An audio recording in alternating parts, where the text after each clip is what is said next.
We'll also discuss a little bit about electrostatics instead of going to a different topic. And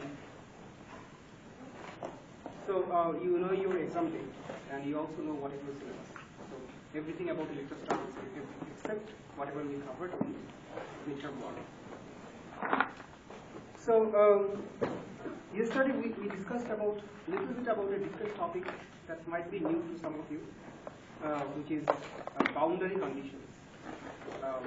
So boundary conditions are very important for electrodynamics, which you are going to take in next semester, I guess. So this is why I think it's a little bit important if we spend a little bit more time on it, so that by the time you go to next semester, you do not get freaked out to hear something new. In fact, if you go there in the new semester and you tell your professor that you don't know what is boundary condition, your professor will freak out. What did you learn yesterday? So to help you better prepare, I want to talk a little bit more about it today. So we say that if you have two parallel plates, let us say we have plate A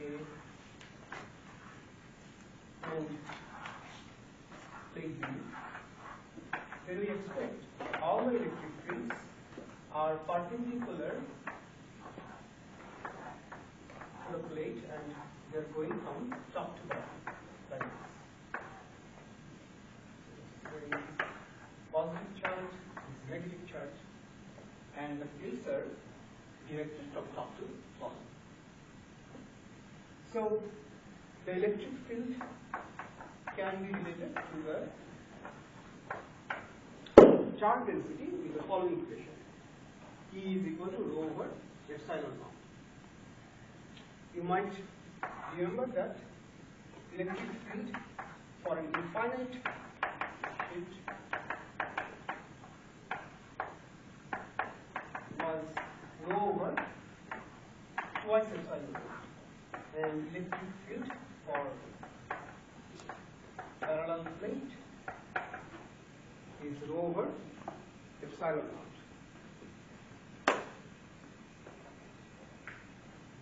And the reason why there is a difference of a factor of 2 is because you bring two different metal plates, one is positive and one is negative. So in between the space between those two metal plates, the electric fields add up.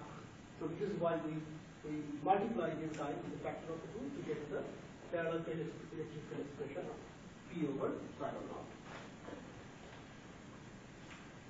And we also say that although this expression is true for a point which is somewhat inside into the space, but if you consider some points which is more close to the edge of these parallel plates, then most likely these expression won't give you the right answer.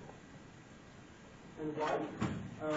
It's because if you go to the very edge, then you cannot consider these parallel plates anymore as an infinite sheet of charge.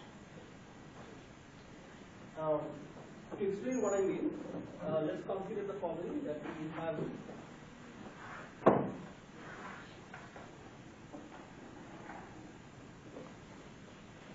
big parallel. Let's say we create a big stand of charges. Now, these big stands can be regarded as made of many small segments of charges.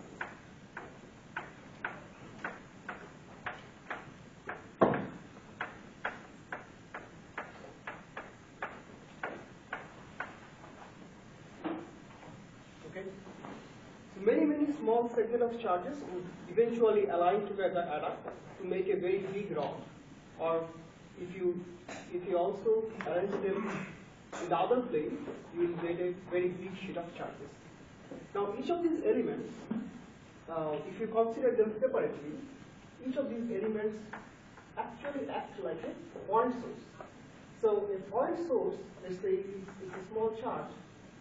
If we write delta Q, each of these delta Q would have electric field all over the place.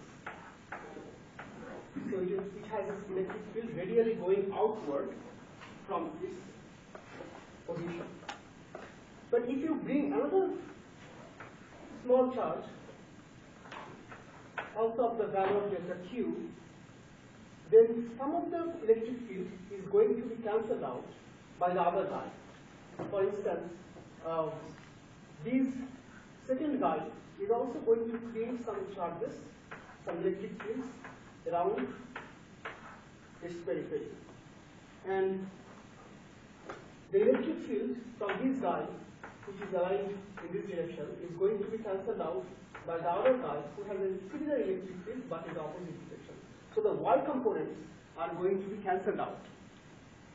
So similarly, if you add up more charges and all are aligned on top of each other, then eventually all the Y components will get eliminated. So this is why you will only have X component which survives. So all the X components will simply add up, but the Y component will get eliminated. So this is true for stuffs which are inside, but what about the stuffs which are at the very periphery, which are at the very top and at the very bottom? So for those guys which are close to the edge, you will have no more elements which are going to cancel out their Y component.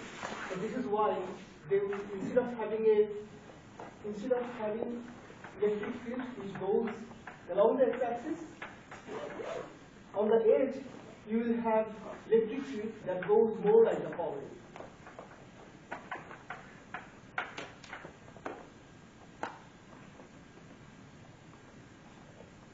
Is that clear?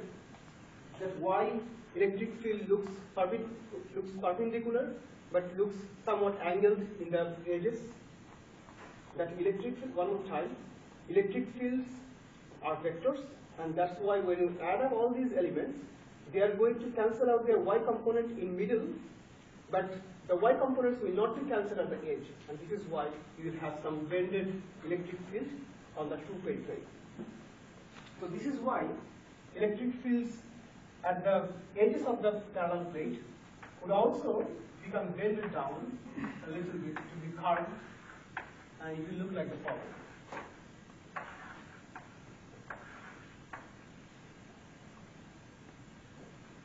Okay.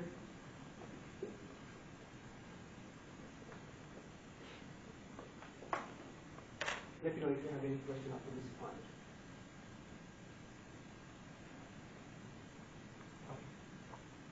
So,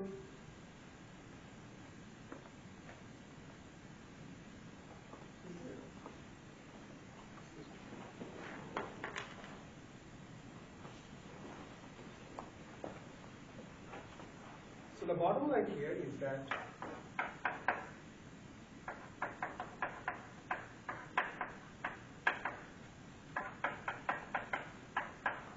electric field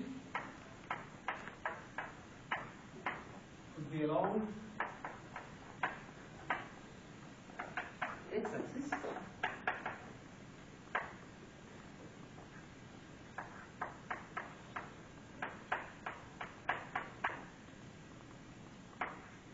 for points inside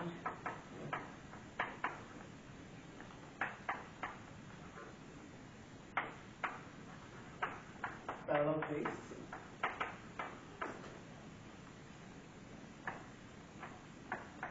Correct?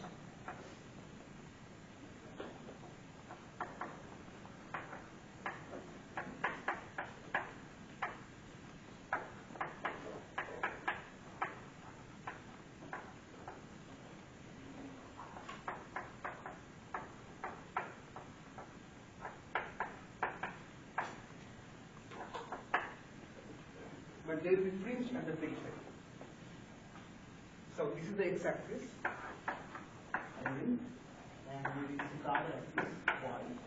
And I'm saying that electric field, all the electric fields will be actually perpendicular along the x-axis inside the parallel plate, but they will be fringed at the outskirts. I might be making a mistake in the spelling, so please make correct if it is wrong. I'm not sure if I wrote it correct. but it's actually the apostatic, the outermost boundary of the parallel plate. Now this might seem a little nuisance that electric field at the periphery behaves in a strange way. Instead of having a very simplistic profile, it has somewhat weird profile. But because of these profiles,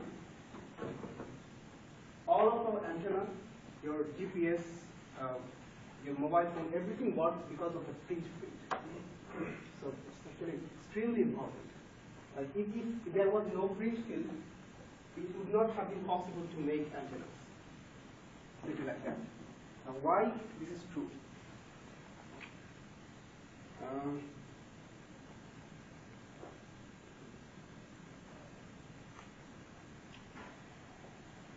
The detailed mathematical descriptions may not be within the scope of this course, so I'm going to avoid it.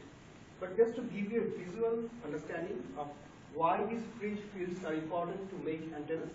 First of all, let me tell you that antenna is something where you can send electromagnetic signals to a distant point.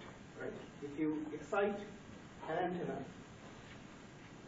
let's say this is your antenna.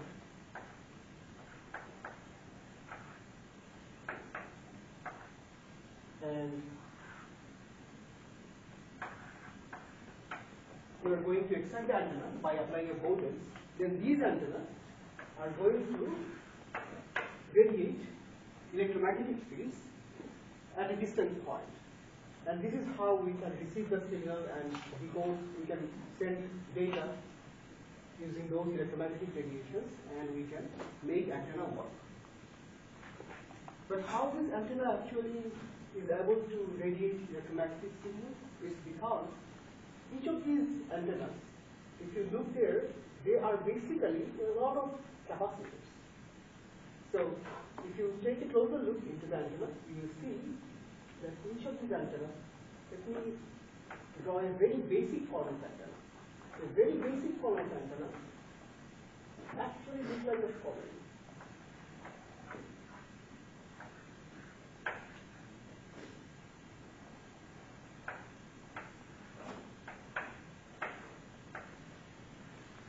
So if you take two parallel plates and attach a voltage and change the voltage with time, then you are going to introduce positive and negative charges alternatively onto those two metal plates.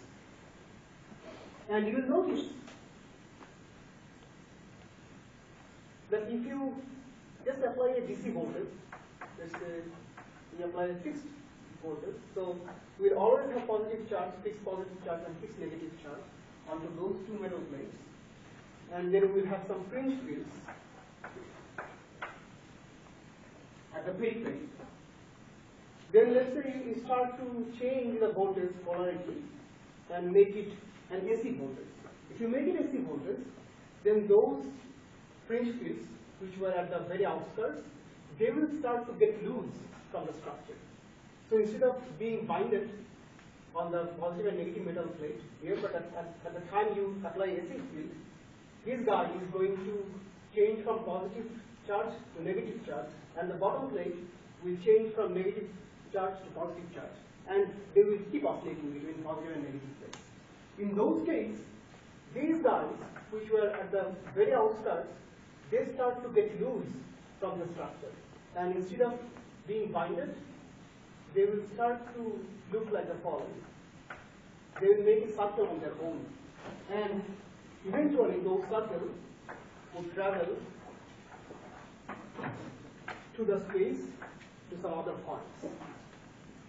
So consider it like, just to give you a visual simulation. So consider that these are some loosely bound electric fields. The moment you start to oscillate positive and negative charge between top and bottom plates, they will start to form a bubble, and these bubbles will eventually go away further from these capacitors, and eventually they will start to act like an antenna.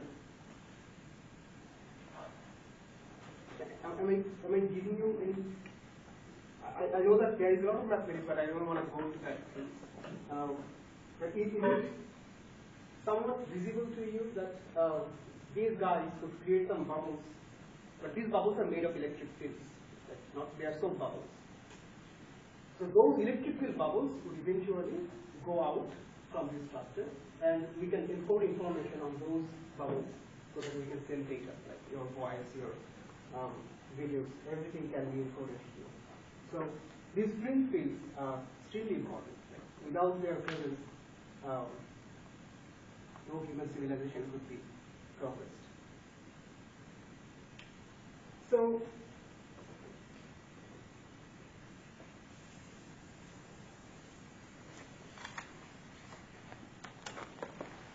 let me show you something through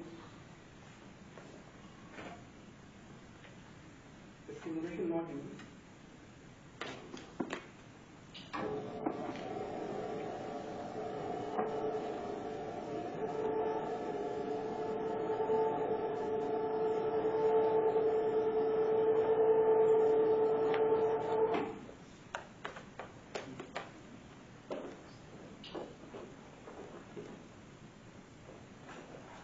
So in this module, I'm going to add some charges, and I'm going to align all the charges vertically.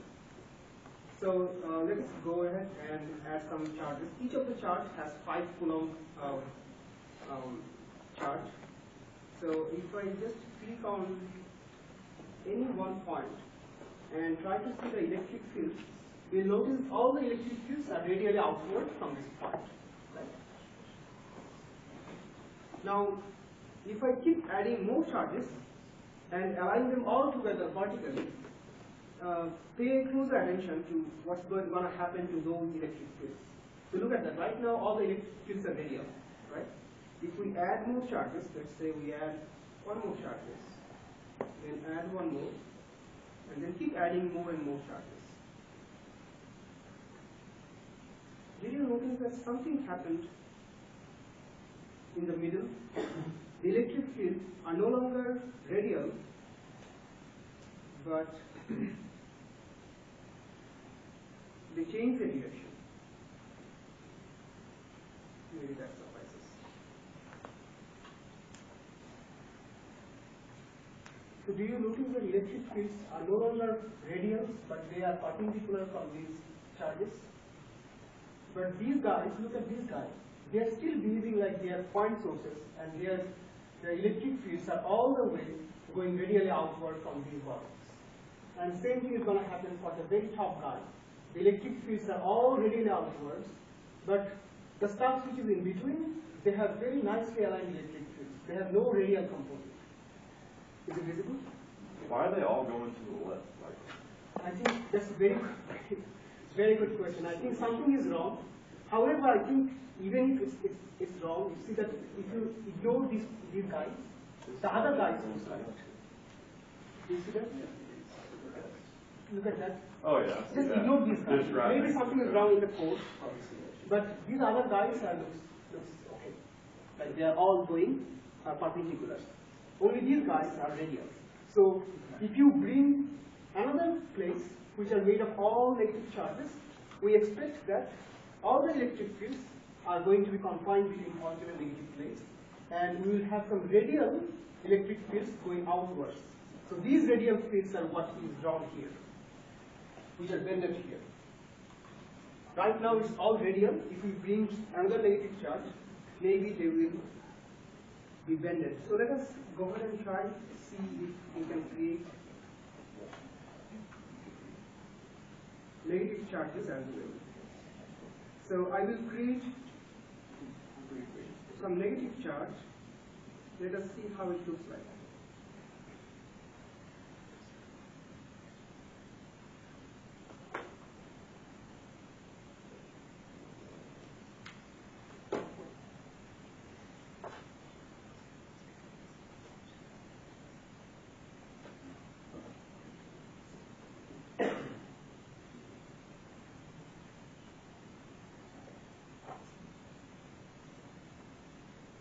Alright, so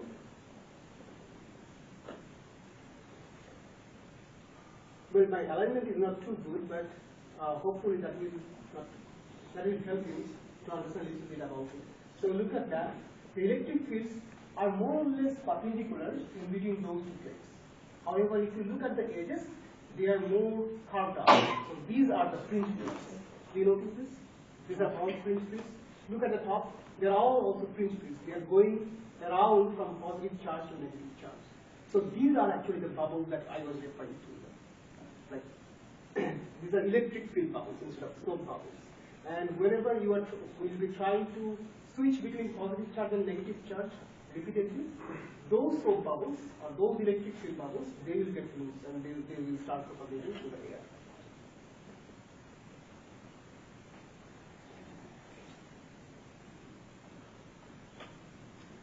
Any question up to this point?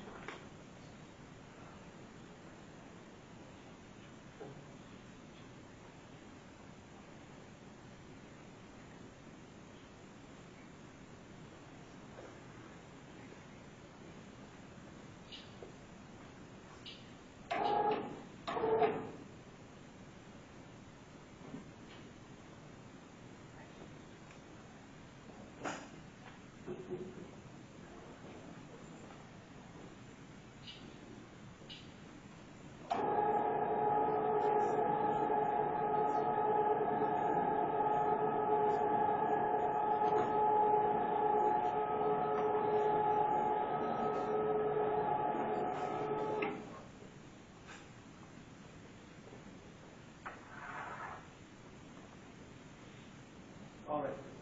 So here's one thing that we wanted to discuss today. And the other thing that I want to touch base on is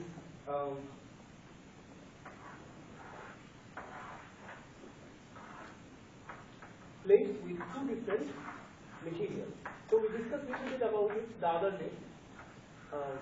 That what happens if we sandwich two different charges, two different materials in between a parallel plate. So let us say that we have one kind of material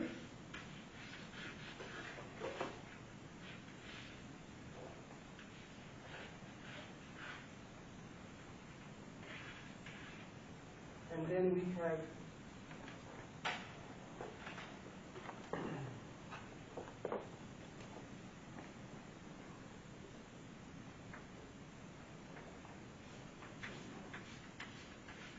another kind of material sandwiched between top and bottom plates. So under those circumstances, the capacitance for these guys, this sandwich material, can be written as D divided by actually forgot. Can anybody check your class note for the other day or yesterday and help me to figure out what is the eventual expression of capacitance for sandwich materials? It should be something like D over something. Can anybody help? We had A over dA over EA plus dB over EB. So how should I write it? We had A on the top. Okay. So A over dA over epsilon A.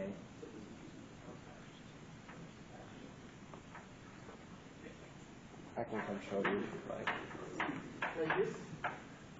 Yeah, and then So it's, let's say this is E1A and this E2A2. So yeah. material 1 is material 2, this is material 1, D1 is material 2. Is it how it looks like? Yeah, close enough. Okay. Alright. So a simple expression for capacitance would be the following. That it is actually, it can be considered as this two capacitors being series connected, and the eventual capacitance would be a combination that follows this way. C1 inverse and C2 inverse, add them together and inverse them, you will get the total capacitance. So, why we introduce two different materials inside the parallel plate capacitor? Well, this is something I did not talk about too much. I just introduced it as is. So there are two very good reasons why different materials are introduced inside parallel plates. The first reason is, well, this is a very good way to torture students in the exam. And the second reason is a little bit involved, and it is the following.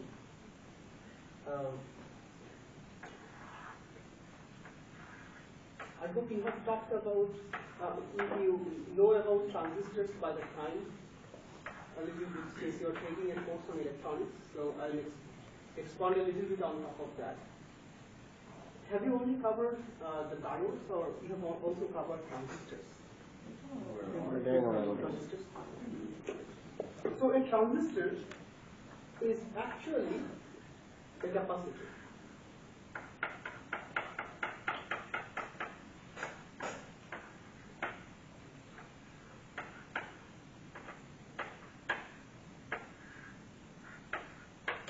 So you know that a transistor has three terminals: gate, source, and drain.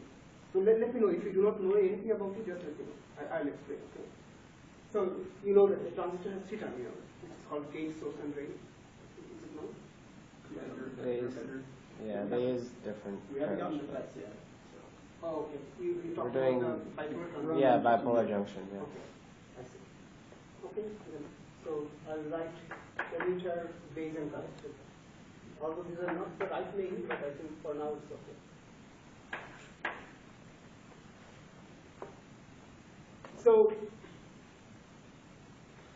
in fact, a MOSFET and a bipolar junction transistor, they are not too different from each other in the sense that a bipolar junction transistor is made of NPN junction. A MOSFET is also made of NPN junctions. You know about it, right? That is called NPN bipolar junction transistor. Okay. So a MOSFET is also made of NPN junctions. The only difference is that in a bipolar junction transistor, we create a contact on top of N-type and P-type material. So a BJT will look like the following. We have N-type material, and then we have P-type material, and then again we have N-type material. Maybe you're more familiar with this structure, NPN, right? Okay. And then we have base, and then we have emitter, and then we have collectors. The difference between MOSFET, so this is bipolar junction transistors, and this is MOSFETs.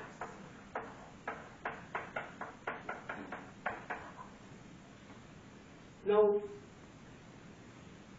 the difference between this guy and the other guy is that a MOSFET also has another terminal which is called body. For now, the function of the body is not important for us to understand. But if you ignore this other guy, the remaining guy is pretty much same. It's all NPN. This is also NPN. So in the body, there is really no much difference between a BJT and a MOSFET.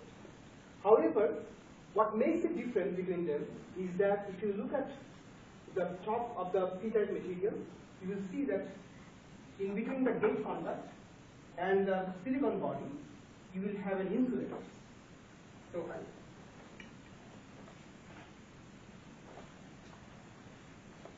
let me draw it this way.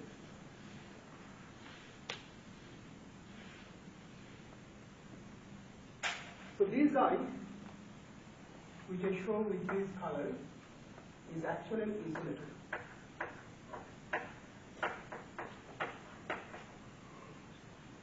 Alright? And you know that a silicon device, if you tune it properly, then the silicon device could become a conductor. It could also become an insulator. Okay? So in case a silicon device is heavily doped, you can make it a conductor, and then you add another gate contact, and in between the gate contact and the silicon device, you add an insulator. So basically, it becomes two conductors, and they are sandwiching an insulator in between. So these guys together, they actually make a parallel plate capacitor. I'm not sure if it's evident to you guys. So let's look at it one more time. A capacitor is formed by having positive and negative plates, and these positive and negative plates are separated by an insulator. It can be air, or it can be some other material. For instance, it can be like glasses. Glass is also a very good insulator. So this is the basic form of capacitor. In case of MOSFET, we create the top contact and call it gate. Instead of base, we call it gate.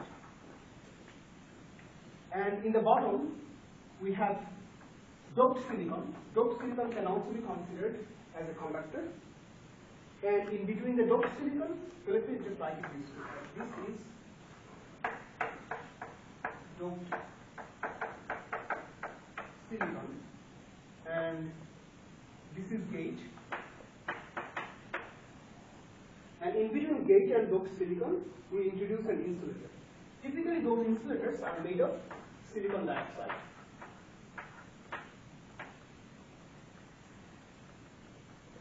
Right?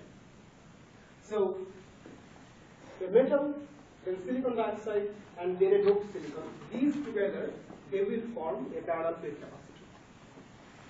Okay? So, whatever you are learning here in electromagnetics, you can actually exploit it out to understand the basics of MOSFETs and basics of bipolar junction transistor as well. Well, in case of bipolar junction transistor, we do not have a capacitor like that, but we have a capacitor actually here. We have a capacitor here. We also have a capacitor here. And how?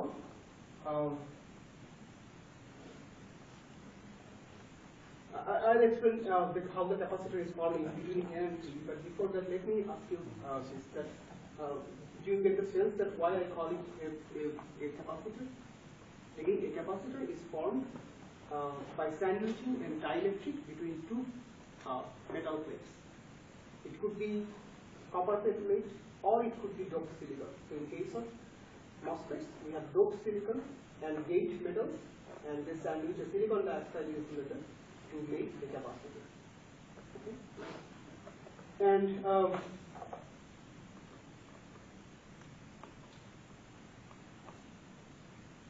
now the question is, I started to discuss about two different materials in between parallel plates, and I wanted to discuss that why we are talking about two different materials. So let us discuss a little bit on that. I said that we have a doped silicon material. On top of that, we have silicon dioxide, and on top of that, we have gate. Now, gate is made of copper. In fact, some alloy of copper, and then we have silicon dioxide, and then we have silicon.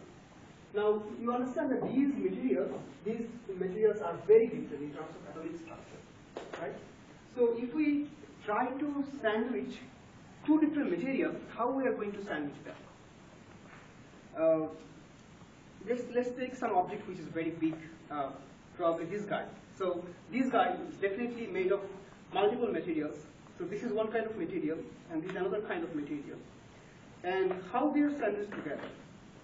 Like they are glued together, or they are probably screwed together, something like that. So this kind of screw or gluing works whenever you have something very big. But what if you have something very, very small? For instance, what we are talking about here is actually very small. For instance, the width of this guy is roughly 50 nanometers. And the other dimensions is roughly 4 nanometers. So they're really, really small. To remind you one more time that what is nanometer, your your hair thickness is 50 micron, and we are talking about 50 nanometers. So that means if you vertically split your hair by 1,000 times, you will get to this 50 nanometers. So it's really, really that small. So at that scale, I believe you understand that no screw or no glue will work. There is no super glue that is going to attach these guys. So how do we sandwich two different materials? We actually sandwich by using chemical bond, by making chemical bonds between them. So basically we want, when we bring two different materials, let's say these materials are made of molecules, many molecules. So let's say this is one material, and maybe material 2 has another kind of molecule. So this is molecule A, and this is material B. We are drawing the molecules of material A and material B. Now if we bring them together, we want them to chemically connect, to create chemical bond in between those two molecules. So the molecules, which are very similar to each other, they are very easy to make a chemical bond. But if you take two different materials, their molecule will be very different. And it's a real challenge with how to make a chemical bond between two different materials. So you have to make sure that you are making chemical bonds between two different materials to have a good sandwich. And you also have to make sure that these bonds are good conductors for electricity. So satisfying both of these conditions is extremely challenging, and that's why people invent different kind of strategies, different kind of materials to make these chemical bonds. For instance, you may not immediately make a connection between silicon dioxide and copper. Remember, silicon dioxide is made of silicon and oxygen, right? So what kind of chemical bond is there in between silicon and oxygen? Do you remember? Silicon and oxygen. So silicon is attached to oxygen by a particular type of bond. There are a few bonds, chemical bonds. One is covalent bond and one is ionic bond. So what kind of bond is there between silicon and oxygen? Do you remember? No, it's a covalent bond. So covalent bond is made by sharing electrons. So silicon dioxide is made of covalent bond. How about copper? What makes copper molecules stick together? Are they bonded by, is there covalent bond or something else? It's ionic, right? It's ionic, right? So copper,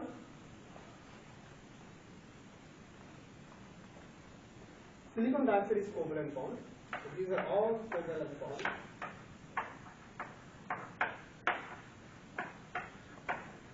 And copper is ionic. So if you bring copper immediately on top of silicon dioxide, they will not bind together.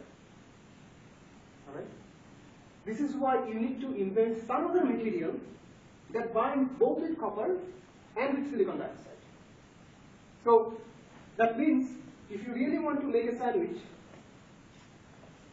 you cannot simply bring two different material and just put them on top of each other, but you need to take care that they are going to make proper chemical bond between them. So this is silicon and this is silicon dioxide.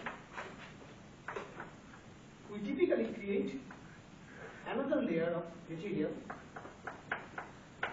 This is probably aluminum dioxide.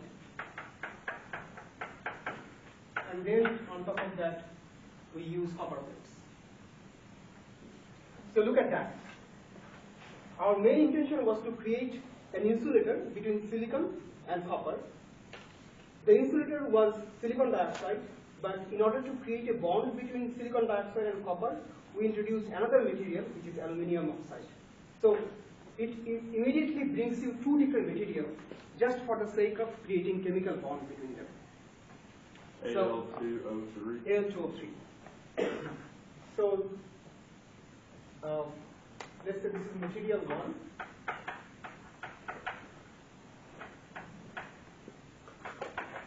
For chemical bond.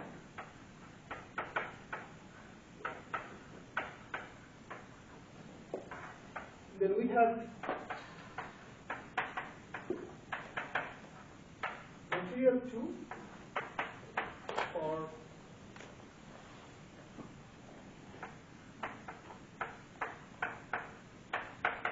insulation. And then we have doped silicon.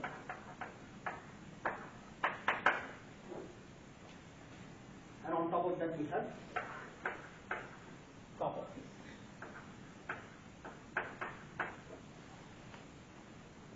So you immediately see that making a stuff like this, which is very small in dimensions, there are a lot of challenges, and one of the biggest challenges is how to make chemical bonds between two dissimilar materials. And in order to make chemical bonds, we need to introduce some other materials that makes a common bond between two different types of materials.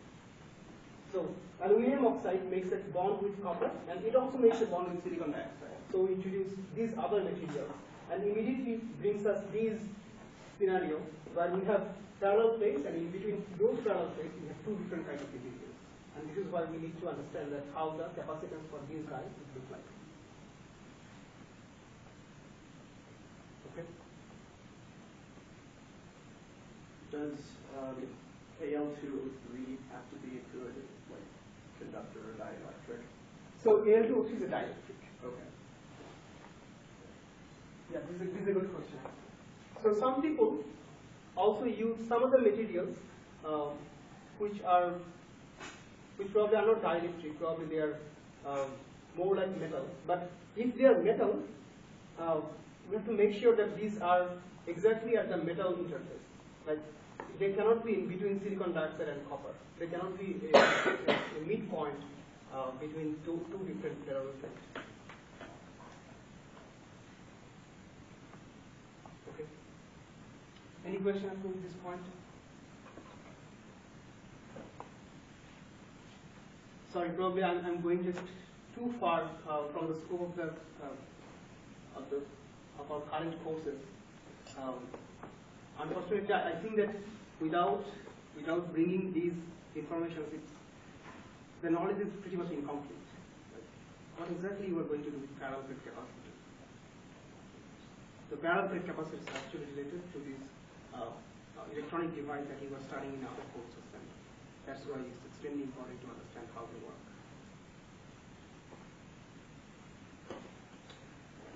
All right, so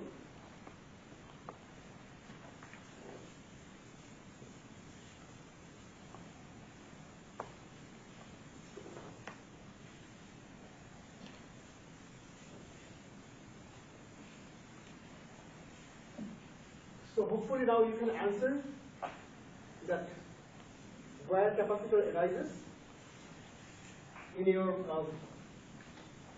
electronic device. In fact, all the transistors in your computer processors, they are all capacitors. Everything is capacitors.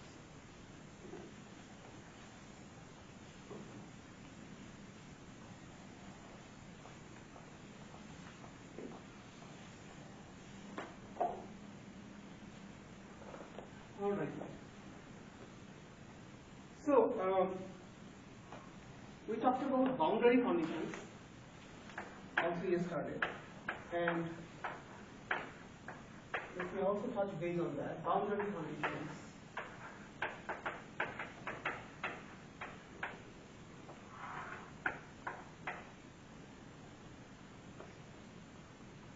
So by boundary conditions, I mean the following: that if you have two different materials, let's say we have material A and material B, and we want to know how the electric field will look like as we go from material B to material A, then we need to know what are the boundary conditions we need to satisfy in order to find out their electric field. So let us say that we have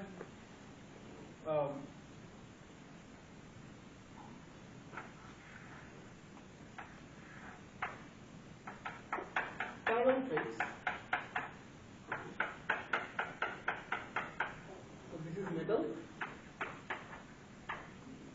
and these are also metal, some conductors.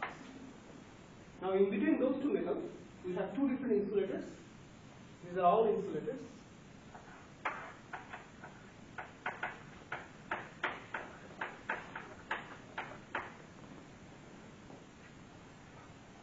And we want to know how the electric field in between them would look like. So, the electric fields,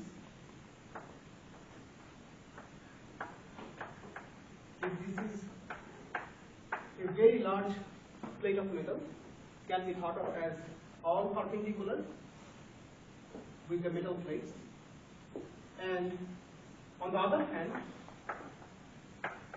the electric field on material A would also look like perpendicular to the metal. Now the question is, how the electric field would look like at the interface between material A and material B. So boundary, when we say boundary conditions, we basically mean that the conditions of electric fields and magnetic fields at the interface of two different material systems. So let me write it this way, that boundary indicates material interface.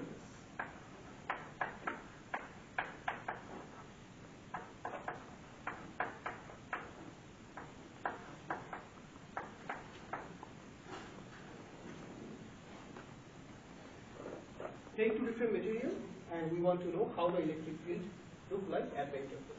That's what is boundary condition. Now, we understand what is boundary. Let's look at the conditions. What conditions have to be satisfied to get a correct value of electric field? So there are two conditions that must be satisfied for the electric field. Condition 1 is the tangential component of electric field must be same across two different materials. And condition 2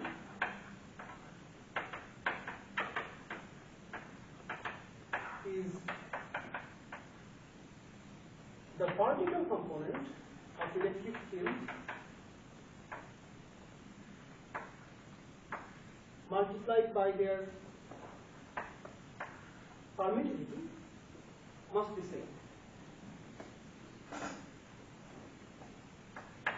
So this is written as the following way.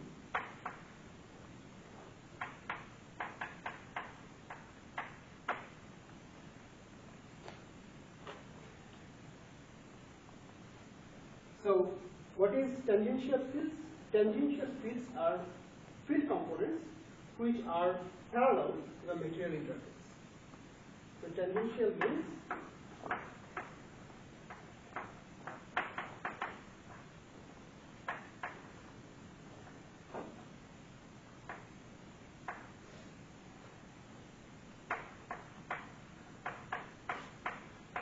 components which are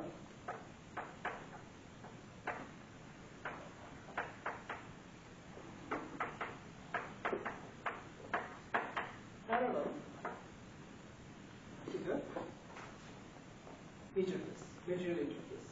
And normal, N stands for normal.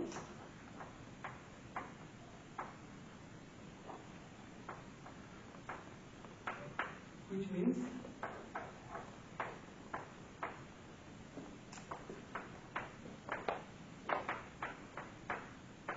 perpendicular to interface.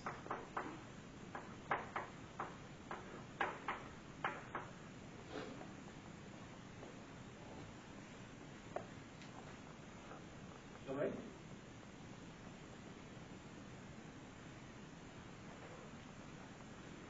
So, any question up to this point that what is tangential component and what is normal component? One more time. Tangential means the electric field which has a component along the horizontal direction of the material interface, and normal means the field component which is perpendicular to to the material interface. So for a parallel plate structure, if you look at a point which is interior to the parallel plate, let's say somewhere in between here, all the electric fields are vertically downward from positive plate to negative plate. So for this case, for a material like this, if we consider a point interior as a medium, there is no tangential component. All the components are actually vertical. They are normal components. So you see that all these components are going vertically downwards. So these fields have no component which runs parallel to the material interface. Right? Do you understand that? Okay. So this is why, if we want to satisfy the boundary condition, we can say that E1t and E2t, they are all zeros. So this means if we have electric fields which are normal, that means no electric field is there which is parallel to the interface, and this means that there will be no electric field also when you reach from material B to material A. There will be no electric field which is parallel to material interface. That means all the electric field that comes vertical, that will also go into the material A vertical, because E1t and E2t must be same. If E1t is 0 in material B, E2t also has to be 0 in material A. Is that making sense? So now we know that electric field, if they are vertical in material B, they also be vertical in material A. Let's look at the other conditions. The condition 2 says the vertical components, the normal components, must satisfy this following relation. epsilon 1 E1n is equal to epsilon 2 E2n. Okay? So let us see how it will translate into our case. So let us say material B is made of aluminum dioxide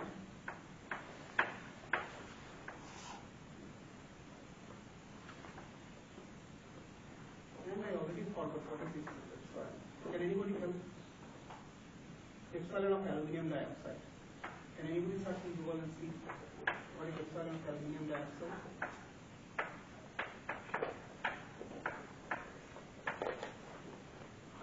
For silicon dioxide, I think epsilon is 4. I think it's something around 9. Can anybody confirm? In the range of 9 to 10. 9 to 10. So aluminum dioxide has an epsilon of 9. Silicon dioxide has an epsilon of 4. So we want to understand, what if the electric field goes from material B, that means from aluminum dioxide to silicon dioxide, how the electric field is going to look like. So the condition 2 says you have to multiply the normal component of electric field with their respective epsilon. That means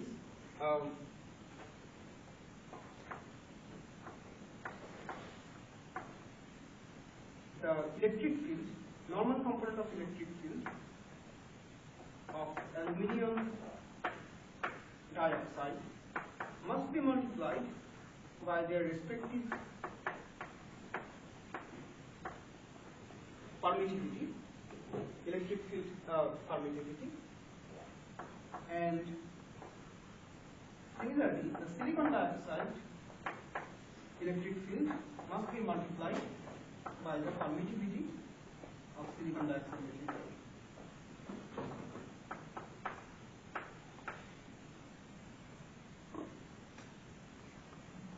So we have to abide by these relations. So that means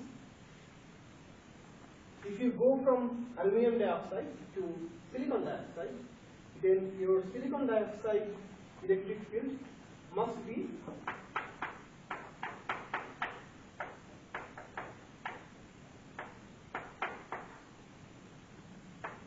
epsilon of 1, 2, or 3 divided by epsilon of silicon dioxide multiplied by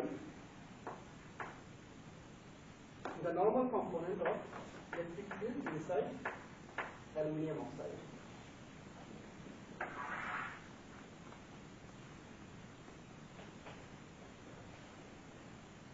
Okay.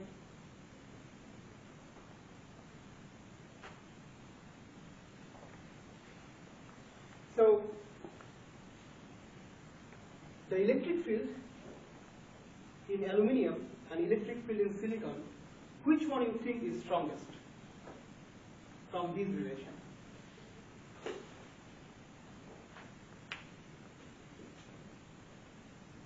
The field in the silicon dioxide would be stronger.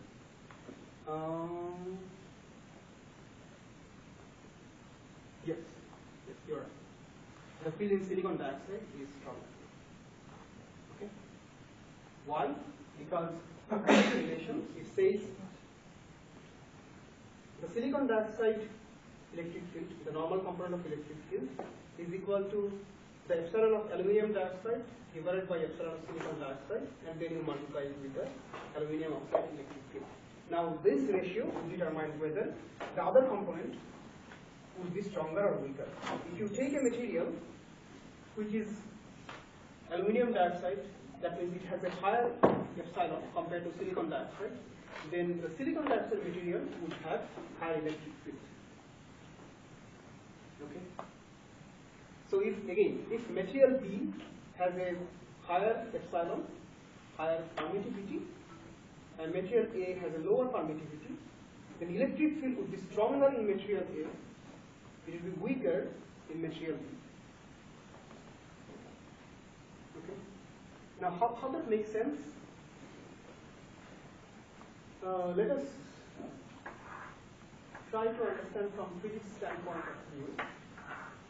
If you take a parallel plate, plus Q and minus Q, then whichever material you put in between them as a sandwich, their molecule is going to be polarized because of the charge of positive and negative plates. So if you take two materials, let's say material A and material B, where material B has higher epsilon. So material B is aluminum oxide, which has a higher epsilon.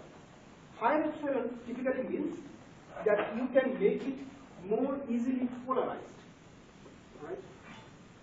Higher permittivity means that you can easily polarize the material molecule. That means you can easily elongate it.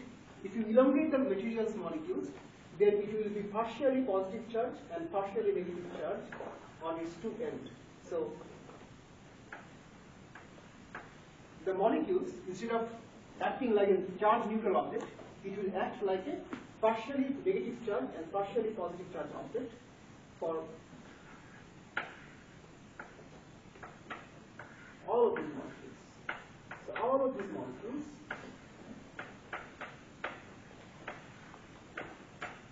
will look like the following.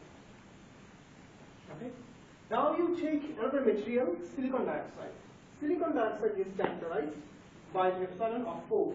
So it's pretty much half of the permittivity of aluminum dioxide. Low epsilon means that it is less easy to polarize.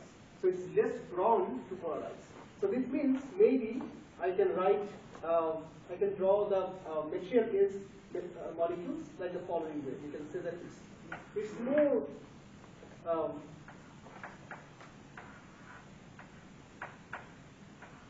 prone to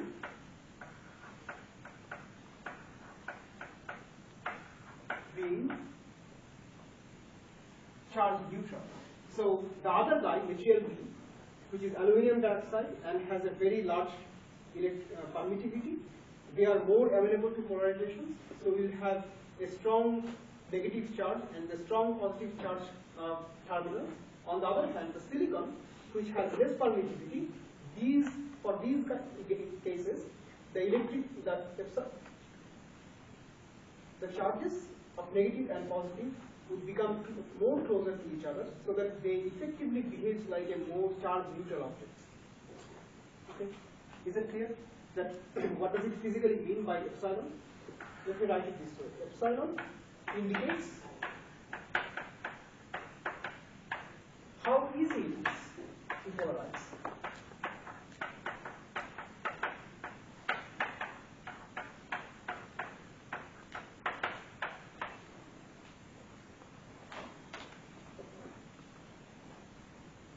Okay? Now consider the following. If you take a material which is easily polarized, then these negative guys, these negative terminals, they are going to annihilate the impact of the positive charge on the body. So let us say that the charge metal plates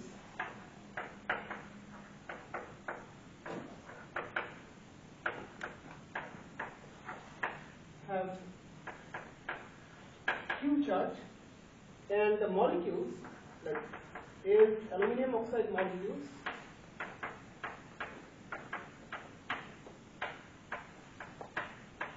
have delta Q charge. So delta Q basically means what are the small charges, small negative charges that comes from the polarized molecules of the aluminum dioxide material. So the total charge at the top surface would be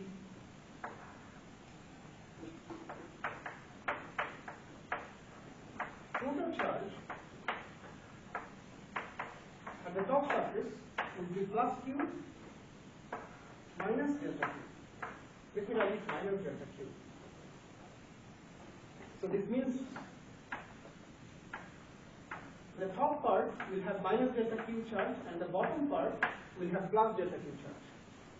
So in total, the top surface will experience a charge of plus Q minus delta Q, and that will reduce its effective total charge at the top surface. Okay? If it reduces the total charge at the top surface, the electric field inside the aluminium will become weaker. On the other hand, if you go to the silicon, silicon has less polarizability, that means it has less epsilon, so it is less easy to polarize, it's more behaving like a charge neutral object. If they are charge neutral object compared to aluminium dioxide, the electric field would not be changed, would not be significantly reduced, because the charge is not going to be annihilated by silicon dioxide compared to aluminium oxide. Okay? So this is why this equation always holds true, that whenever you find a material which has less epsilon, which has less electric permittivity, that material is associated with higher electric field.